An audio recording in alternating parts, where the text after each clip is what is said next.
আসসালামু আলাইকুম। হাই বন্ধুরা, সকলেন কেমন আছেন? আলহামদুলিল্লাহ ভালো আছেন, আশা করি ইনশাল্লাহ ভালো থাকেন। হাই দোস্তেরা, এই গাড়িটি আজকে নতুন আপডেট এসছে দাদা, কিনে নিয়ে এসেছি। সেকেন্ড হ্যান্ড বিক্রি আছে এই গাড়িটি। 5 বছর বয়স আছে, চালা 20-25 হবে, চালা সেরকম নেই গাড়িটা। সেই খুব পছন্দ গাড়ি আছে দাদা, ডিজিটাল মিটার আছে, ওই 20,000 মতো হতে পারে চালা। তো যাই হোক দাদা, দেখবেন, চয়েস হলে আসবেন। এখানে ফাইনাল সহ গাড়ি পাওয়া যায়। যদি কিস্তিতে নেন মনে করেন 100 টাকা দাম করেন, 35 টাকা ডাউন পেমেন্ট লাগবে। ফাইনাল সহ গাড়ি পাওয়া যায়, কিস্তিতেও গাড়ি পাওয়া যায়।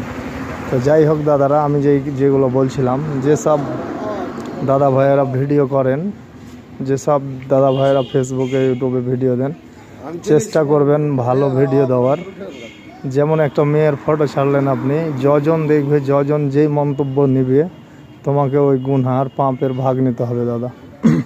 তো যাই হোক, চেষ্টা করেন ফেসবুকে বা ইউটিউবে ভিডিও ছাড়েন, মানা নেই, কিন্তু ভালো জিনিসগুলো ছাড়েন দাদা। আর যেসব দাদারা লাইক শেয়ার কমেন্ট করেন, চেষ্টা করেন আপাতত ভালো জিনিসে লাইক শেয়ার কমেন্ট করা, খারাপ জিনিসে না। যেমন বলি, একটা মেয়ের ফটো আমি ছাড়লাম, এই মেয়েটাকে যতজন দেখবে, যেটা মন্তব্য নিবে মনে মনে, এই পাপগুলো সম্পূর্ণ কিন্তু ও পাপ করলো, আমি ছেড়েছি, আমাকেও পাপ করতে হলো, এবং যে মেয়ের মুখ ছাড়লাম ওকেও পাপ করতে হলো। এগুলো পাপ বেফালতু কেন দাদা নিজের উপরে দায়িত্ব নিব? কেন বেফালতু পাপ নেব? তো যাই হোক দাদা, ভিডিও ছাড়েন, ভিডিও ছাড়তে মানা নেই, তবে চেষ্টা করেন ভালো ভিডিও ছাড়ার, যেগুলোতে নেকি পাওয়া যায়। আর উল্টে যদি একটা ভিডিও ছেড়ে যদি আমি গুনাহগার হই, তাহলে ভিডিওটা ছাড়বো কেন দাদা? একে তো আল্লাহ তাআলাকে মেনে চলতে পারি না, এটাই তো অনেক পাপ। আর এই টুকিটাকি ছোটোখাটো পাপগুলো কেন নেব বলো? তো যাই হোক, আসসালামু আলাইকুম দাদা। চেষ্টা করেন 5 ওয়াক্ত নামাজ পড়ার। আর অন্য ধর্মের লোকজনকে বলি দাদা, খুঁজেন কোন ধর্মে থাকলে মরে গিয়ে সুখ পাওয়া যাবে। চেষ্টা করেন, খোঁজার চেষ্টা করেন, তোমাদের কিতাব পড়েন, কোন ধর্মকে তোমাদের কিতাব সঠিক বলছে।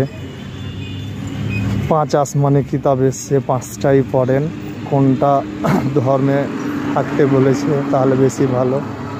খোঁজার চেষ্টা করেন দাদা। আল্লাহ পছন্দ করে যে চেষ্টা করে, যে খুঁজে, যে ভালো জিনিস খোঁজার চেষ্টা করে, ভালো অনুসন্ধান করে, তাকে প্রচুর আল্লাহ তাআলা পছন্দ করেন।